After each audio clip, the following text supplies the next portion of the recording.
రామాపురం నుంచి కృష్ణాపురం వెళ్లాలంటే మధ్యలో 2 మైళ్ల అడవి దాటాలి. ఆ అడవిలో సాధారణంగా క్రూర జంతువులు ఉండవు. అందుకే గ్రామస్తులు భయం లేకుండా ఆ దారిలో వెళ్తూ ఉండేవారు.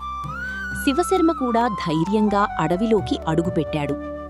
పక్షుల కిలకిలా రావాలు, చెట్ల మధ్య నుంచి పడుతున్న సూర్యకాంతి, చల్లని గాలి, అడవి ఎంతో ప్రశాంతంగా కనిపించింది. కాని కొన్ని క్షణాల్లోనే అతని జీవితం మారిపోయింది.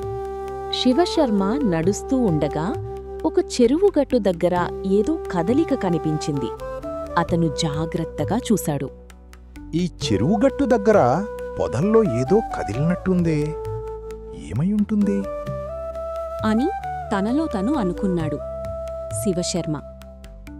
అక్కడ ఒక పెద్ద పులి కూర్చుని ఉంది. దాని చేతిలో ఒక బంగారు కంకణం మెరుస్తోంది. ఆ దృశ్యం చూడగానే శివశర్మ గుండె ఒక్కసారిగా ఆగిపోయినట్టయింది. అతని కాళ్ళు వణికాయి.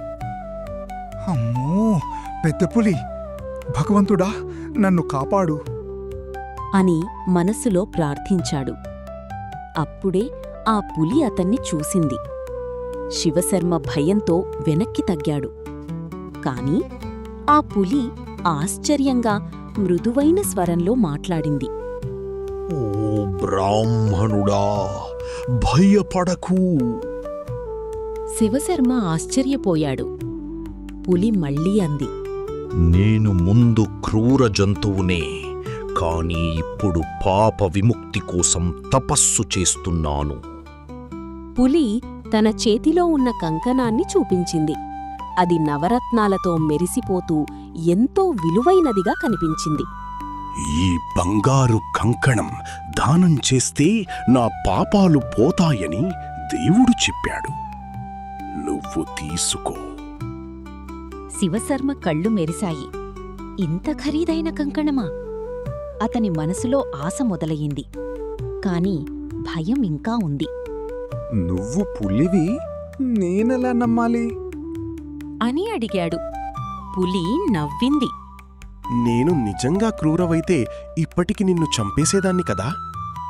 ఆ మాట విన్న శివశర్మ మనసులో భయం తగ్గింది. నిజమే అని అనుకున్నాడు. శివశర్మ అన్నాడు, అయితే ఆ కంకణం ఇటు విసురు. పులి నవ్వింది.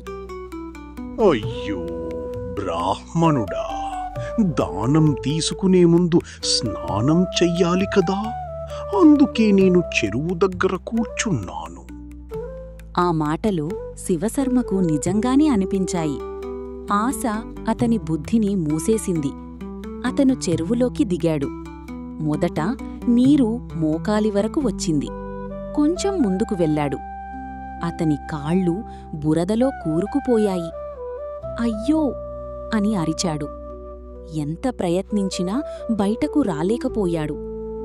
పులి మెల్లగా లేచింది. దాని కళ్లలో క్రూరత్వం తిరిగి కనిపించింది. పులి అమాంతం ఒక్కసారిగా శివశర్మ పైన దూకి దాడి చేసి తినేసింది. చూశారా మిత్రులారా, ఉచితంగా వస్తున్న ప్రతీ వస్తువు మంచిదే అనుకోవద్దు. దురాశ మనిషి బుద్ధిని కప్పేస్తుంది.